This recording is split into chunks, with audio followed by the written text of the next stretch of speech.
তো বৈদিক শাস্ত্রে একটি আছে অনুষ্ঠান, সেটি হচ্ছে গর্ভাধান সংস্কার। গর্ভটাকে পবিত্র করতে হবে মন্ত্রপুত করে। তারপরে আরও অনেক কিছু, যে একটা ভালো সুসন্তান আসবে গর্ভে, তো সেইখানে দেখা যায় যদি অনেক রকমের হাড় হুড্ডি কাঁটা কি গর্ভে, সেখানে ভালো সন্তান আসবে, ভক্ত আসবে আসবে। ওই রকম মদ মাতাল হাড় খায় কাঁটা খায় সেই ছেলেগুলো জন্ম নেবে। কেন গর্ভটাকে পরিষ্কার পরিচ্ছন্ন করতে হবে, সংস্কার করতে হবে। জমি সংস্কার করছে না তো, তাহলে সেখানে ভালো সন্তান আসবে।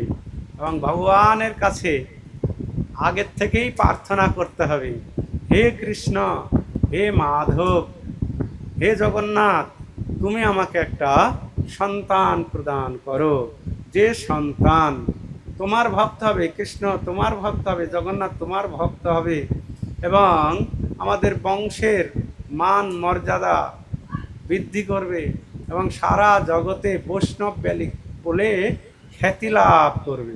এইরকম একটা সন্তান আমাকে প্রদান করুন।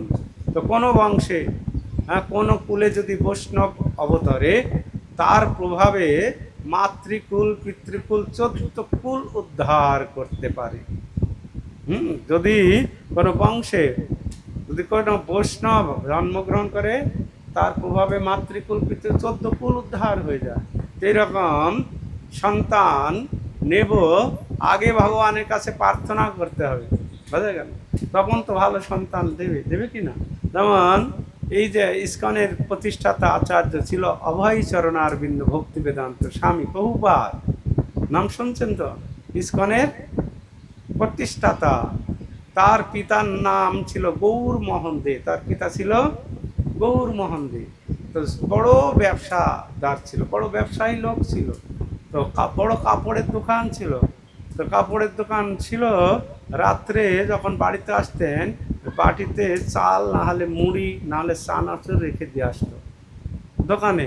কেন? ওই ইঁদুর যাতে কাপড় না কাটে। ওই ইঁদুরগুলো কি খাবার না পেলে কাপড় কেটে দেবে রেগে মেগে, হ্যাঁ আমার জন্য কিছুই রাখেনি রে, তখন কাপড় কেটে দেবে। তো সেই জন্য কী করতেন, চাল মুড়ি চানাচুর এগুলো একটা বাটিতে রেখে দিতেন। সেজন্য ওনার দোকানে কোনো কাপড় কাটতো না কোনো ইঁদুর, বুঝা গেল? তো সেই গৌরমোহন দে কী করতেন না, মাঝে মাঝে কি না বাড়িতে বৈষ্ণবদের ডেকে আনতেন, বৈষ্ণবদের ডেকে আনতেন, ডেকে এনে তাদেরকে ভোজন দিতেন, দান দক্ষিণা দিতেন, বস্ত্রদান করতেন, আর তাদের কাছে বড় জোরে প্রার্থনা করতেন, হে বৈষ্ণবগণ, হে মহাত্মাগণ, আমাকে আশীর্বাদ করুন যেন আমি একটা ভালো পুত্র সন্তান লাভ করতে পারি, যে সারা পৃথিবীতে মহাপ্রভুর বাণী প্রচার করবে, রাধা রানীর সেবক হবে। প্রার্থনা করতেন। এইভাবে করতে করতে করতে 1896 সালে কলকাতা মহানগরীতে একদম কি হলো না, নন্দ উৎসব চলছে বাড়িতে। জন্মাষ্টমী করেছে বাড়িতে, জন্মাষ্টমীর পরের দিন নন্দ উৎসব, বিরাট খাওয়া দাওয়ার আয়োজন। তো সেই রকম সময় সংবাদ এসে গেল কি তার একটা পুত্র সন্তান হয়েছে। খুব আনন্দে দান ধান করলেন, আর সেই সমস্ত সাধু সন্তদের কাছে গিয়ে বড় জোরে প্রার্থনা করলেন, আমার একটা পুত্র সন্তান হয়েছে আপনাদেরই আশীর্বাদে, তখন আপনারা সবাই মিলে আশীর্বাদ করুন, সে যেন চৈতন্য মহাপ্রভুর বাণীর প্রচারক হতে পারে। তো তাই আজকে ছিল প্রভুপাদ, দেখুন ভক্তদের আশীর্বাদেই তো হলো নাকি, ভালো সন্তান হলো।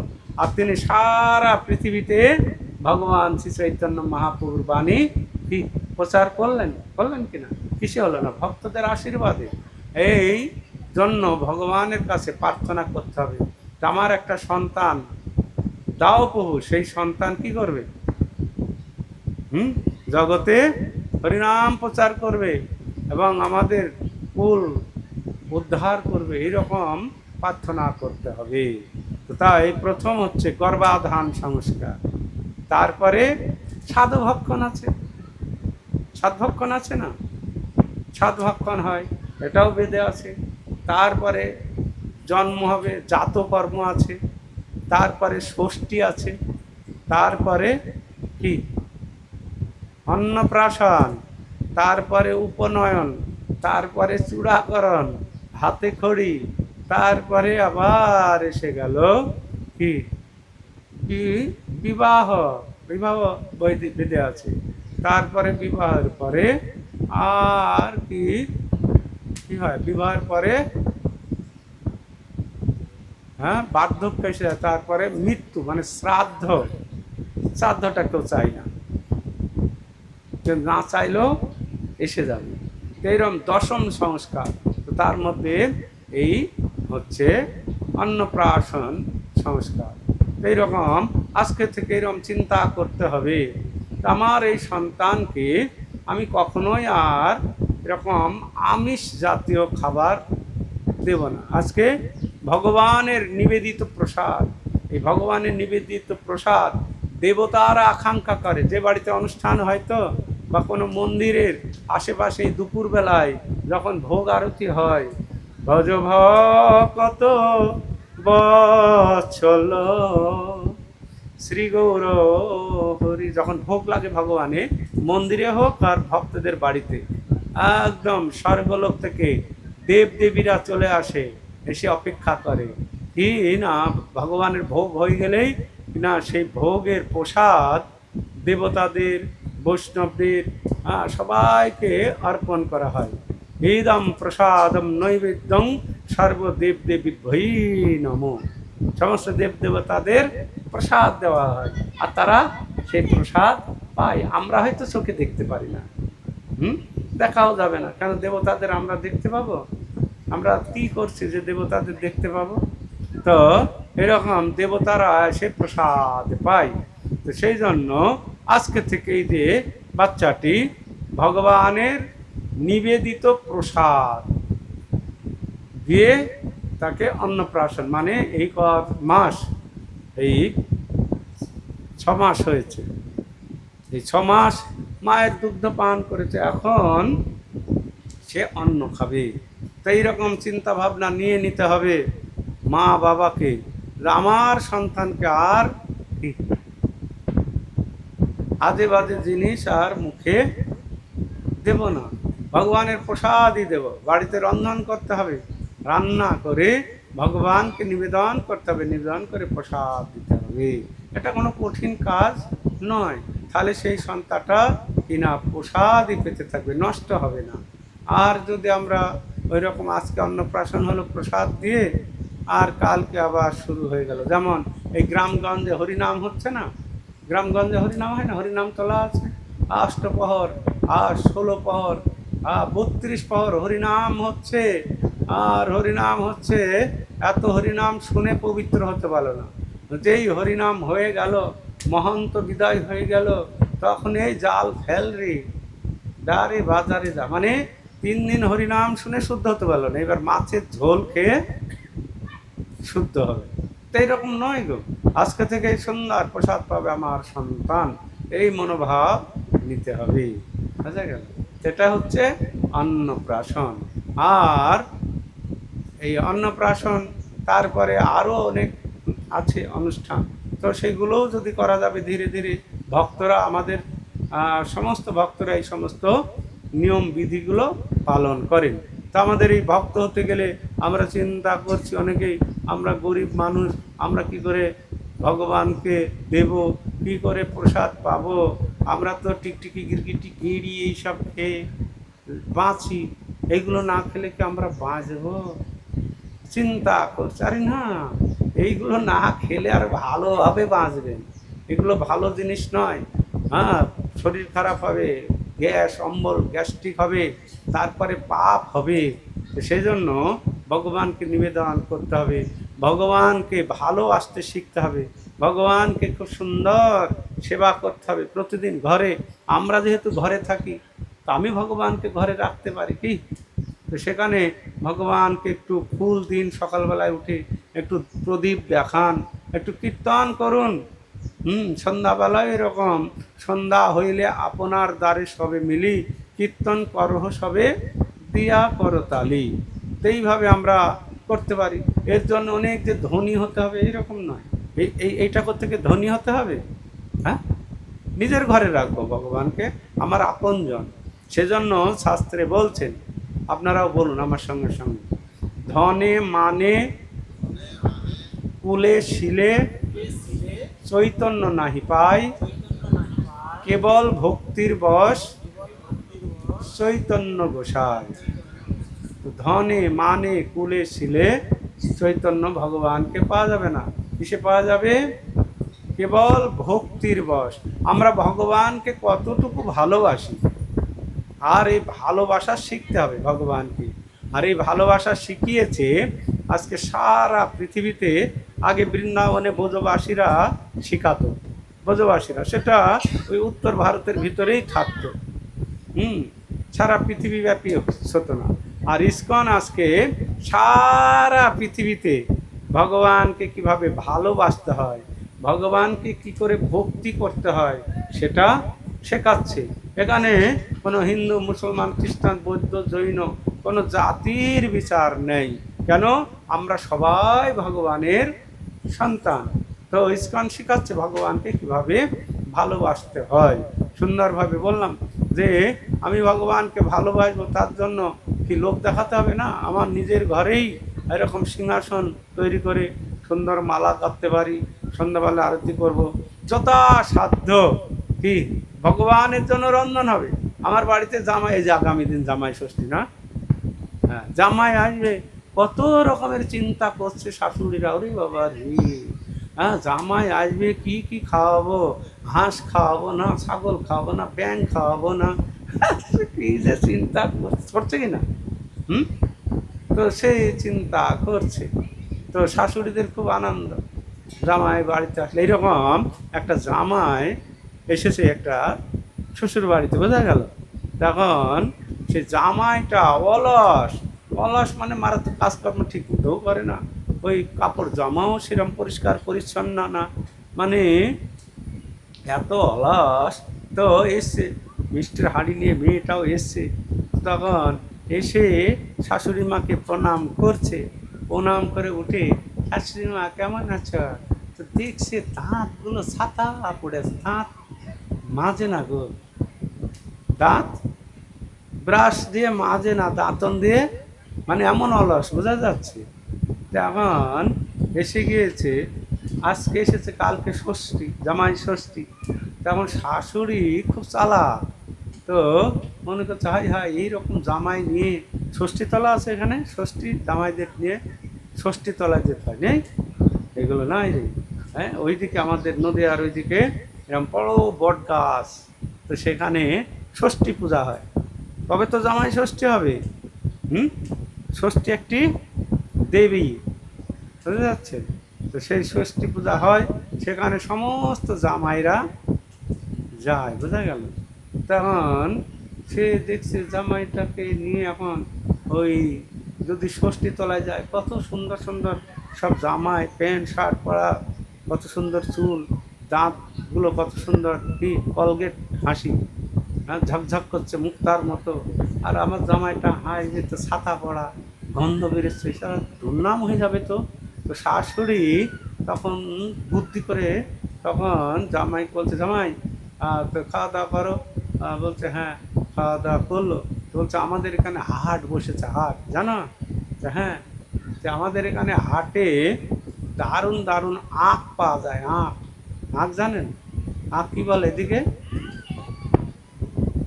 কুসর বলে অনেকে।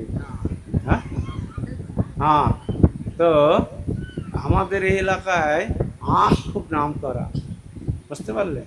তো 10টা টাকা দিয়ে দিল, অনেকদিন আগের কথা, 10 টাকায় দুটো আখ হয়ে যাবে। তো তুমি বাজারেও যাও বাবা, বাজারে গিয়ে দুটো আখ কিনে খাবে, দেখবে কেমন সুন্দর আখ আমাদের এই এলাকায়, এত মিষ্টি, তুমি খেলে আর ভুলতে পারবে না। জামাই বলছে ঠিক আছে শাশুমা, আমি যাব, টাকাটা দিন। জামাই মানে বুঝতে পারছো, একদম টাকা নিয়ে নিল। আর হাট বসেছে, গেল হাটে, ঘুরছে, দেখছে আখ আছে, কোন আখ নিব এরকম দেখতে দেখছে, দেখছে একটা লোক এরকম একটা ঝুড়িতে অনেক কালো জাম, মোটা মোটা জাম, নিয়ে বসে আছে, বলছে এই আখ তো কত খেয়েছি, এই জিনিস খাওয়া হয়নি। কি কালো জাম। তখন বলছে এই ভাই তোর এই জাম কত রে? বলছে 10 টাকা হলে ঝুড়ি দিয়ে দেবো। তো দে ঝুড়ি আর লবণ ছড়িয়ে দে। বোঝা গেল? এখন ওই নিয়ে একটা ফাঁকা জায়গায় একটা গাছতলায় গিয়ে বসে একদম সব জামগুলো খেয়েছে। বুঝা গেল? খেয়ে দিয়ে একদম মনের আনন্দে আবার শ্বশুর ঘর চলে আসছে। শাশুড়ি মা তো মনে করে যা, ও তো বিরাজ করার বুদ্ধি আমি তো দিয়ে দিয়েছি, আঁখ যদি চিবিয়ে খায় ছুলে ছুলে কি দাঁত পরিষ্কার হয়ে যাবে না? হ্যাঁ। তো শাশুড়ি খুব আনন্দ, বাবা আখ খেয়েছো? বলছে না আখ খেলাম না। যেই দাঁত খুলেছে আখ খেলাম না, তো তখন দেখছে আগে তো একরকম ছিল, এখন আবার আর এক কালার হয়ে গিয়েছে। কি কালার? জাম কালার। কি বলে? বলছে ওই একটা লোক দেখলাম এক ঝুড়ি জাম নিয়ে বসেছে, ওই জাম নিয়ে নিলাম 10 টাকা দিয়ে, খেয়ে দিয়ে চলে গেল। যা বেটা, হ্যাঁ তোর বাড়িতে ফিরে যা, আমার বাড়িতে আর থাকতে হবে না। তো এইরকম জামাই আসলে বাড়িতে শাশুড়িদের খুব আনন্দ। বোঝা গেল? তো স্বাভাবিক হবে। আগামী দিন জামাই ষষ্ঠী, এইরকম ষষ্ঠী পূজা হয়। এইরকম সেই কি ভক্ত, ভক্ত হতে আমাদের কি অনেক টাকা পয়সা লাগবে এরকম নয়, ধনে। আমার মনে করছে অনেক ধনী হতে হবে ভক্ত গেলে, না, হতে গেলে ধনে মানে অনেক সম্মানীয় ব্যক্তি হতে হবে, সমাজে প্রতিষ্ঠিত ব্যক্তি হতে হবে, না। ধনে মানে কুলে, উচ্চ কুলে জন্মগ্রহণ করতে হবে, অনেক শীল মানে অনেক কিছু জানতে হবে। ধনে মানে কুলে শিলে চৈতন্য নাহি পায়, কেবল ভক্তির বশ চৈতন্য গোসাই। কেবল ভক্তিতেই চৈতন্য মহাপ্রভু বশীভূত হয়। চৈতন্য মহাপ্রভু এরকম টাকা পয়সা বাড়ি গাড়িতে খুশি হবে না, খুশি হবে যে ভক্তি করবে। এইরকম শ্রীধাম মায়াপুরে একজন ভক্ত ছিল, খুব গরিব, এত গরিব, তার নাম ছিল শ্রীধর। তার নাম ছিল শ্রীধর। তার কিছু জমি ছিল, ওই 8-10 কাঠা 1 বিঘা জমি ছিল। ওই জমিতে চাষ করে, মূলা, বেগুন, শশা, এরকম চাষ করে, আর কলা গাছ লাগায়। বোঝা গেল? এইরকম সব চাষ করে। আর ওই ওখান থেকে একটু দূরে বামুনপুকুর বাজার আছে, এখনও আছে বামুনপুকুর বাজার। বোঝা গেল? ওইখানে নিয়ে গিয়ে বিক্রি করে। আর এদিকে তখন নিমাই চৈতন্য মহাপ্রভু ওই 10-12 বছর বয়স হয়েছে। বোঝা গেল? তখন সকালবেলায় কী করেন না, ওই নিমাই ঘুরতে বেরোয়, পাড়াতে ঘুরতে গেলে অনেক সন্ন্যাসীদের সঙ্গে দেখা হয়। তখন ওই সন্ন্যাসীদের নিমন্ত্রণ করেন যে আমার বাড়িতে যাবেন, আমার বাড়িতে দুটো ভোজন করবেন, নিমন্ত্রণ রইল। এরকম প্রতিদিন 8-10 জন কি সন্ন্যাসী ব্রহ্মচারীদেরকে কি করে নিমন্ত্রণ করে ভোজন দেয়। তো গৃহস্থদের প্রধান ধর্ম, গৃহস্থের প্রধান ধর্ম কি না? অতিথি সেবা। অতিথি সাধারণ মানুষকে বলা হয় অতিথি, যারা কোনো তিথি না মেনেই চলে আসেন, কোনো নিমন্ত্রণ করেনি, ফোন করেনি, বোঝা গেল, এসে গিয়েছে, তারা হচ্ছে অতিথি। আর এর ভিতরে যদি বৈষ্ণব অতিথি হয় তাহলে তার কোনো কথাই নাই। তো গৃহস্থদের কর্তব্য হচ্ছে অতিথি সেবা করা, বৈষ্ণব সেবা করা। তো এইরকম নিমাই কী করতেন না, ওই বাইরে গেলেই সাধু সন্ন্যাসীদের দেখলেই নিমন্ত্রণ করে আসতেন আর বাড়িতে ভোজন দিতেন। আর একদিন সকালবেলায় সচিমা বলতে, নিমাই বলছে, কি মা? বলছি রান্না করব কি, একটু পরেই তো নিমন্ত্রণ করে এসছি, আজ 10 জন খাবে, তো কি খাওয়াবো? বাজার টাজার তো কিছু নাই, শাক সবজি নেই।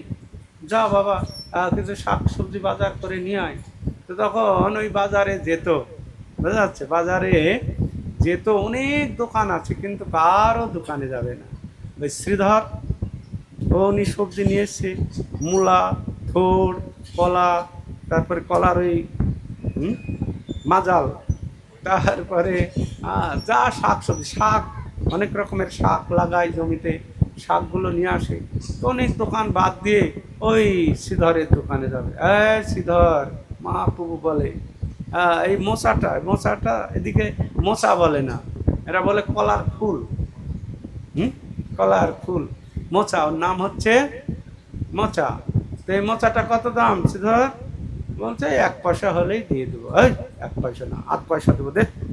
তো না, আর ওই শ্রীধর এক দামে বিক্রি করতেন, যা বিক্রি করতেন কি দামাদামি একদম। তো না, 8 পয়সা দেবো রে। বলছে না না, আমি দিতে পারবো না, আমার লস হয়ে যাবে। এই না, দিতে হবে। ওই টানাটানি করে, ওই পাড়ার সমস্ত লোকজন সব দেখে, দোকানদাররা দেখে, টানাটানি করে, ঝগড়া করে, না দিতে হবে। তো ওই রকম না, এই ঝামেলা করুন, নিয়ে আর ঝামেলা করবে না তো আমার দোকানে এসে, তো আমাকে দিয়ে দিলে আর কোনো ঝামেলা নাই। ওই নিয়ে যায়। আবার তার পরের দিন আসে, পরের দিন এসে হয়তো একটা মূলা আটি, এই সুধার এটা কথা, একটা 2 পয়সা না, 2 পয়সা দেবো না, 1 পয়সা দেবো, দেও। না তবু হবে না, এইরকম টানাটানি করে। তা এরম টানাটানি করে, তখন ওই লোকজন দেখে আর কি। তা আবার একদিন যাই, গিয়ে একটা লাউ, খুব সুন্দর লাউ, নদীয়ার লাউ খুব সুন্দর লাউ উঠেছে, মহাপ্রভু তুলে নিয়েছে। এই লাউ কত রে? হ্যাঁ, লাউ কত নেবে? বলছে 1 পয়সা। ওই 1 পয়সা হবে না, হাফ, 8 পয়সা দিব। না না বাবা, ওইরকম টানা। এই শ্রীধরকে তখন নিমাই বলছে, এই শ্রীধর ঠাকুর, তুমি চেনো আমাকে, আমি কে জানো? তখন শ্রীধর বলছে, জানি তো। কে বলো? তুমি ব্রাহ্মণ কুমার। না, তুমি চিনতে পারলে না। বলছে, বলো তো তাহলে কে হয়, কে আমি? হ্যাঁ, তো বলছে তুমি ব্রাহ্মণ চন্দ্র। না, চিনতে পারলে না, তাহলে তুমি কে, তুমি বলো। তখন মহাপ্রভু বললেন, তুমি যার প্রতিদিন পূজা করো, এই শাক সবজি এইগুলো বিক্রি করে যা আয় হতো, তার অর্ধেক দিয়ে গঙ্গা পূজা করে প্রতিদিন। গঙ্গায় যাবে, গঙ্গার জন্য সন্দেশ আর দুধ আর ফুল এইগুলো কিনে গঙ্গা পূজা করে, অর্ধেক দিয়ে, আর অর্ধেক দিয়ে সংসার চালায়। তুমি যার প্রতিদিন পূজা করো গঙ্গার, গঙ্গার প্রভু হচ্ছে আমি, গঙ্গার প্রভু শ্রী বিষ্ণু, শ্রী বিষ্ণু, শ্রী বিষ্ণু। আরে মানুষ বাচ্চাকালের থেকে আস্তে আস্তে বড় হয়, শান্ত হয়, ছোটবেলায় চঞ্চল থাকে, তো তোমার দেখছি চঞ্চলতা আরও বেড়ে যাচ্ছে। শ্রী বিষ্ণু, শ্রী বিষ্ণু, এরকম তোমার কি ভগবান দেবতা এসব বলেও ভয় নাই নাকি? বলছে তুমি বুঝতে পারলে না, একসময় তোমাকে আমি বুঝিয়ে দেব যে আমি কে। তুমি যে গঙ্গার পূজা করছো, তার প্রভু হচ্ছে আমি। এই তুমি লাউ নিয়ে যাও তো, বাড়ি যাও। হ্যাঁ, দিয়ে দিলে আর কোনো ঝামেলা নেই। এইরকম প্রতিদিন কন্দল করতেন বাজারে গিয়ে মহাপ্রভু শ্রীধরের সঙ্গে। এইরকম এক সময় মহাপ্রভু ভক্তদের নিয়ে কীর্তন করতে করতে করতে মাঠ দিয়ে ওই শ্রীধরের বাড়ি, যেখানে জগন্নাথ মন্দির আছে আমাদের মায়াপুরে, তার ও পাশে আছে শ্রীধরের বাড়ি, এখনও আছে সেই জায়গা। এখনও সেখানে কলা, মূলা, থোড়, শাক সবজি প্রচুর চাষ হয়। ওখানে একটি বড় ভিটা আছে, এরকম ভিটা, সেখানে তার বাড়ি ছিল। তো সেইখানে একদম মাঠের ভেতর দিয়ে আসছে। তো সেই মাঠটার নাম হচ্ছে মায়ামারি মাঠ। তার নাম হচ্ছে মায়ামারি মাঠ। তো সেই মায়ামারি মাঠ কেন? ওইখানে একটা মায়াসুর বলে অসুর থাকতো, মায়াসুর বলে অসুর। তো সেই অসুরটাকে বলরাম বধ করেছিল, বোঝা গেল? বলরাম, এই রূপকনপুরেও একটা অসুর ছিল, তো সে বিকাসুর, বাকাসুর। তো অসুরটাকে মারলেন বলরাম। তারপরে যখন এই মায়াপুরে আসলেন, তখন সব গ্রামের লোকজন বললে, আমাদের এখানেও একটা অসুর আছে প্রভু, আপনি মারুন। এই বলরাম যখন কুরুক্ষেত্রের যুদ্ধ বাঁধবে তার আগেই তিনি বেরিয়ে পড়লেন তীর্থ ভ্রমণ করতে, যাতে ওই যুদ্ধ না করতে হয়। তো তখন বললেন, আমাদের এখানে একটা অসুর আছে মায়াসুর, এনাকে বধ করুন, এই আমাদের বড় ক্ষতি করছে। তখন সেই বলরাম, হে মায়াসুর, তুই কোথায় রে, আয়, বেরিয়ে আয়। মায়াসুর দেখছে, রে আমার নাম ধরে ডাকছে, এত বড় সাহস কার? বেরিয়ে আসলো, আর ওই বলরামের সঙ্গে যুদ্ধ শুরু হয়ে গেল, কিল ঘুষি, অন্য কিছু না। তো মারতে মারতে মারতে মায়াসুরকে মেরে দিল। মেরে দেওয়াতে তখন সেই মায়াসুরের উৎপাত থেকে রক্ষা পেল। এইভাবে মারার পরে তো ধীরে ধীরে ধীরে সেই জায়গার নাম হয়ে গেল, সেই মাঠের নাম ঘোষ। তো তো ওই মায়াসুর বাদ দিয়ে বলতে বলতে মারামারি মাঠ এখন হয়ে গিয়েছে কি, এখন নাম হয়ে গিয়েছে, সে মাঠের নাম মায়ামারি মাঠ না, এখন মারামারি মাঠ, বুঝা গেল। তো সেই মাঠের ভিতর দিয়ে সমস্ত ভক্তরা মহাপ্রভুর সঙ্গে কীর্তন করতে করতে করতে আসলেন কোথায়? শ্রীধরের বাড়িতে। তো শ্রীধরের বাড়িতে আসছেন, তো শ্রীধর বাড়িতে আছে, দেখছি সব ভক্তরা আসছে, কিন্তু এত গরিব শ্রীধর, বসতে দেওয়ার জায়গা নাই গো। একটা ছোট বারান্দা আছে, হ্যাঁ, তো সেই বারান্দাতে বসতে দিবে কি? এরকম মাদুর টাদুর নাই, ওই কলার ডাঁটা দিয়ে এক ধরনের আসন। এই তো বুঝতে পেরেছেন প্রভু, বুঝতে পারছি, আগেকার মানুষ এগুলো জানবে। তো ওইগুলো ছিল, একটু পেতে দিলেন, বসুন প্রভু বসুন, বসতে দিলেন। তখন বলতে বলতেই মহাপ্রভু বলছেন, শ্রীধর আমার বড় জল পিপাসা লেগেছে, আমাকে জল দাও, জল পান করবো। তখন জল কিসে খাওয়াবে? মহাপ্রভুকে জল দেবে সেরকম পাত্রও নেই। তো এই নিচের দিকে একটা লৌহ পাত্র জল রাখা হয়, মানে ওই জল ভরে রাখে, প্রয়োজনে ওইটা থেকে কী করে ব্যবহার করে, খায়, হাত ধোয়। তো ওইটা ধরে মহাপ্রভু জলপান প্রভু করলেন, কি করলেন কি, ওটা ভালো জল নয়। মহাপ্রভু বলতে, তুমি তো প্রতিদিন পান করো, আমি পান করছি, তাতে কি আছে। তো একদম নিয়ে নিলেন, তারপরে বসালেন। তো মহাপ্রভু তখন শ্রীধরকে বলছেন, শ্রীধর দেখো, আজ নবদ্বীপবাসী তারা দুর্গা, কালী, শিব, মনসা, শীতলা এইসব পূজা করে, এই শীতলা পূজা চলছে, হ্যাঁ এদিকে হচ্ছে। তো এত পূজা করে দেখো তারা কত ধনী, পাকা বাড়ি, টাকা পয়সার কোনো অভাব নাই। আর তুমি দেখো বিষ্ণুর উপাসনা করো, বিষ্ণুর উপাসনা করে তোমার ঘরের চালে খড়গাছি নাই, ফাঁকা, ওই রাত্রে তারা দেখা যায়, বৃষ্টি হলে তো আগেই তোমার ঘরে পড়বে। তো তুমি বিষ্ণুর উপাসনা করে কি করলে? ওই দেবদেবীদের উপাসনা করো। না প্রভু, এটা কি বলছেন আপনি? আমি তো বেশ ভালোই আছি, ঘরে কি চালে ঘর নেই, আমি ঘরে তো আছি। তো দেখো পাখিরা তো কি ফাঁকা জায়গায় থাকে, তারাও তো জীবনযাপন করছে, আমি বেশ ভালোই আছি। দেখো শ্রীধর, তোমার পরনে যে কাপড় কত জায়গায় ফাটা, কত জায়গায় ছেঁড়া, কত জায়গায় সেলাই করবে। দেখো এত তুমি অর্থ অভাবে ভুগছ, তো তুমি দুর্গা, কালী, শিব, মনসা এদের ভজনা করো, অনেক পয়সা পাবে। বলছে না প্রভু, এইগুলো আমার কোনো, আমি বেশ ভালোই আছি প্রভু, কেন ওই সমস্ত আমাকে কেন বলছেন? আমি ভালো আছি।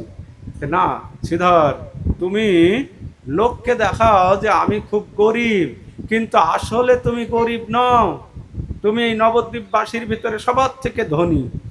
প্রভু আবার রহস্য করছেন, নিজেই দেখছো আমার ঘরে চালে খড় নাই, বর্ষণ নেই, আমার কাপড় ছেঁড়া, আবার আমি ধনী হয়ে গেলাম। বলছে শ্রীধর, তুমি যে ধন লাভ করেছে এই নবদ্বীপবাসীর ভেতরে কারো নেই। ধনী মধ্যে কোন ধনী শ্রেষ্ঠ? কৃষ্ণ প্রেম ধনে ধনী যেই, সেই ধনী মধ্যে শ্রেষ্ঠ।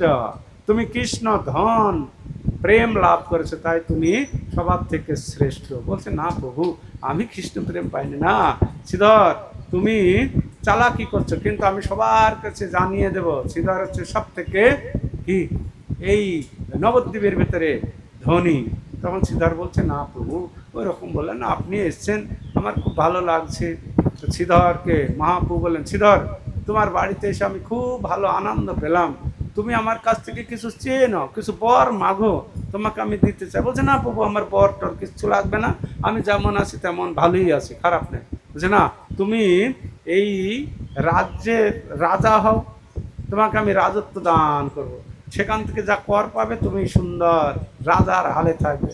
যে না বাবু, আমার রাজ্য দরকার নাই, তাহলে তুমি ইন্দ্রপদ, স্বর্গের যে ইন্দ্রের পদ আছে সেই পদটা তোমাকে দিচ্ছি, তুমি নাও। না প্রভু, আমার দরকার নেই। তাহলে ব্রহ্মপদ নাও, ব্রহ্মার যে পদ। না প্রভু, ওইসব পদ টদ দিয়ে আমাকে আর ভুলিয়েন না। যে তাহলে অষ্টসিদ্ধি নাও, অষ্টসিদ্ধি।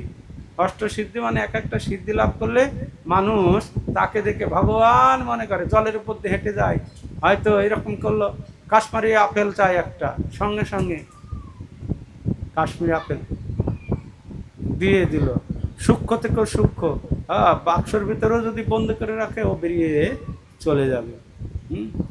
মানে অষ্টাঙ্গ যোগ। অষ্টাঙ্গ যোগ কি? অনিমা লঘিমা পাক্কমা সীতা বসিতা, হ্যাঁ তুমি যে কোনো বশীকরণ মন্ত্রী না, ওইসব আমার দরকার নেই। আমাকে কেন ভোগাচ্ছেন এত ভুলিয়ে? আমার কি হবে? আমি তো আপনাকে ছাড়া কিছু চাই না। আমি কত জন্ম ভ্রমণ করে করে করে এইবার প্রভু আপনার সাক্ষাৎ পেয়েছে, আর কোনো বরে আমাকে ভোলাবেন না। বহু জনি ভ্রমিনা লইনু শরণ, নিজ গুণে কৃপা করো হে রাধারমণ। ভাবিয়া দেখিনো আমি জগৎ মাঝারে, তোমা বিনা কেহ নাহি এ দাসে উদ্ধারে। হরি হে দয়াল মোর জয় রাধানা, বার বারে বার লহ নিজ সাথ। তো বহু জন্ম ভ্রমণ করে করে এইবার প্রভু আপনাকে পেয়েছি। তা আমরা অনেক জন্ম ভ্রমণ করেছি, এখন সব ভুলে গিয়েছি না? আমরা কত জন্ম নিয়েছি। আবার এই মৃত্যুর পরে যদি ভক্ত না হব, তাহলে আবার কত জন্ম ভ্রমণ করতে হবে, তার কোনো ঠিক নাই। তো তাই এই জন্মে আমাদের হরিভজন করতে হবে, হরিভজন করে ভগবানের কাছে ফিরে যেতে হবে। আর এই হরিভজন করতে যে অনেক বললাম না, অনেক ধনী হতে হবে এরকম নয়, বড় বাড়ি লাগবে এরকম নয়, অনেক জ্ঞানী হতে হবে, লেখাপড়া জানতে হবে এইরকম নয় গো। যে স্থানে আছে, যে স্থানে আছে সেই স্থানে থেকেই হরিভজন করা যায়। বলছেন স্তুতি, যে যা স্থান স্তুতিগতং তনুবাং মনোভি। আমরা যে যেমন ভাবে আছি সেই ভাবে থেকেই আমরা হরিভজন করতে পারি। এর জন্য বেশি চিন্তা করার কোনো প্রয়োজন নেই। তো তাই শ্রীধর দেখুন এত গরিব হয়েও মহাপ্রভুর ভক্তি লাভ করে তিনি নিজের জীবনকে ধন্য করলেন। এই শ্রীধর কত সুন্দর ভক্ত। দেখুন তার কাছে মহাপ্রভু বাঁধা হয়ে গেলেন। মহাপ্রভু যখন সন্ন্যাস গ্রহণ করবেন, মহাপ্রভু যেই দিন সন্ন্যাস গ্রহণ করবেন, তো সেই দিন কি হলো না, সব ভক্তরা বাড়িতে এসেছে। তো বাড়িতে আসলে মহাপ্রভু হরিকথা বলছেন। তো বলতে বলতে মহাপ্রভু চিন্তা করছে আজকেই আমার শেষ রাত, এই রাত মানে আমি অর্ধরাত্রে এইখান থেকে বেরিয়ে সন্ন্যাস নিতে চলে যাব। তো চিন্তা করলেন। তো চিন্তা করতে করতে সব সন্ধ্যাবেলায় ভক্তরা এসেছেন। ভক্তরা আসলে তখন একটা ভক্ত কি চিন্তা করছে যে মহাপ্রভু চলে যাবে, কি করে আমরা জীবন ধারণ করবো। এইভাবে করতে করতে শ্রীধর এসে গেল। তো শ্রীধরের বাড়িতে একটা সুন্দর লাউ হয়েছিল। তো সেই লাউটা নিয়ে এসে মহাপ্রভুর সম্মুখে রাখলেন। প্রভু লাউকে ভেট দিলেন, লাউ ভেট। তো লাউ দিলেন। তো শ্রীধর মনে মনে ভাব করলেন যে প্রভু লাউ বড় প্রিয়, মহাপ্রভুর লাউ খুব প্রিয় ছিল, সেজন্য নিয়ে গিয়েছেন। তো মহাপ্রভু চিন্তা করছেন, শ্রীধর এই লাউ নিয়ে আসলো, শ্রীধরের লাউ আমি কেড়ে কেড়ে খেয়েছি, কেড়ে জোর জবরদস্তি নিয়ে এসেছি বাজার থেকে, আর আজকে আমি কি রাত্রেই সন্ন্যাস নিয়ে চলে যাব। তো শ্রীধরের এই লাউ আর কি খাওয়া হবে না। তো ভগবান এইরকমই ভক্তের দেওয়া বস্তু লুটে পুটে খায়, অভক্তের দেওয়া বস্তু উল্টিয়েও না চায়। তো শ্রীধর এই লাউ না খেয়ে আমি কি করে যাব। তো এইরকম সময় কি না এক ভক্ত দুধ নিয়ে আসলেন বালতিতে করে। তো দুধ নিয়ে আসলেন। তো দুধ নিয়ে আসলে তো তখন মহাপ্রভু দেখছে, বাহ লাউ এসে গেল, দুধ এসে গেল।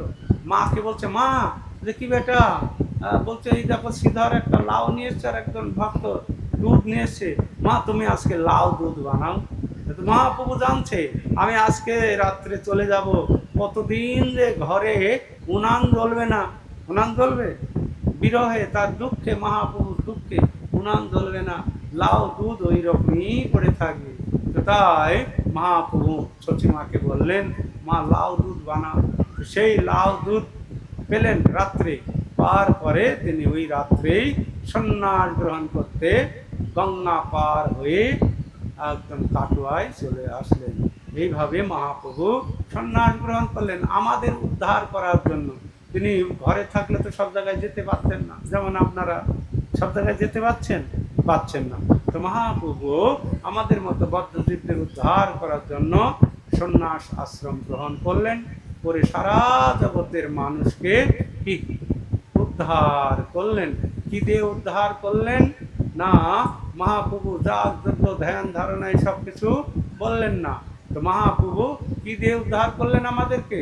হরিনাম দিয়ে। বলছেন কৃষ্ণ নাম হইতে হবে সংসার মোচন, কৃষ্ণ নাম হইতে পাবে কৃষ্ণের চরণ, নাম বিনা কলিকালে নাহি আর ধর্ম, সর্বমন্ত্র সার নাম এই শাস্ত্র মর্ম। তো এই কলিযুগে হরি নাম ছাড়া আমাদের কোনো উদ্ধারের উপায় নেই। তো এই কলিযুগের যুগ ধর্মই হচ্ছে হরিনাম।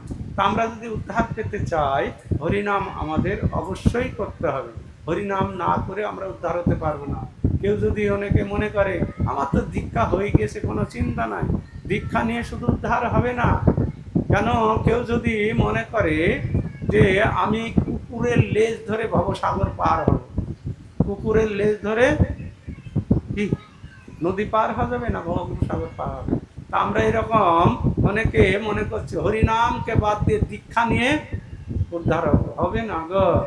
হ্যাঁ, দীক্ষা নিলেই শুধু হবে না, যদি হরিনাম না করা যাবে। তাই সদ্গুরু কি করেন না, প্রথমেই তাকে হরিনাম প্রদান করেন যাতে সে উদ্ধার লাভ করে। তো আমাদের এরকম প্রতিটি মানুষের কর্তব্য হচ্ছে হরিনাম করা, এই যুগের যুগ ধর্ম সেটা পালন করা। তাহলে সে বুদ্ধিমান। বুদ্ধিমান অর্থে যদি বিচারজ্ঞ হয়, নিজ কাম লাগিলেও সে কৃষ্ণেরে ভজায়। তো আমাদের বুদ্ধিমান হতে হবে, হরিভজন করতে হবে, এই কলিযুগের যুগ ধর্ম পালন করতে হবে। হরে কৃষ্ণ কৃষ্ণ কৃষ্ণ হরে হরে, হরে রাম রাম রাম হরে হরে।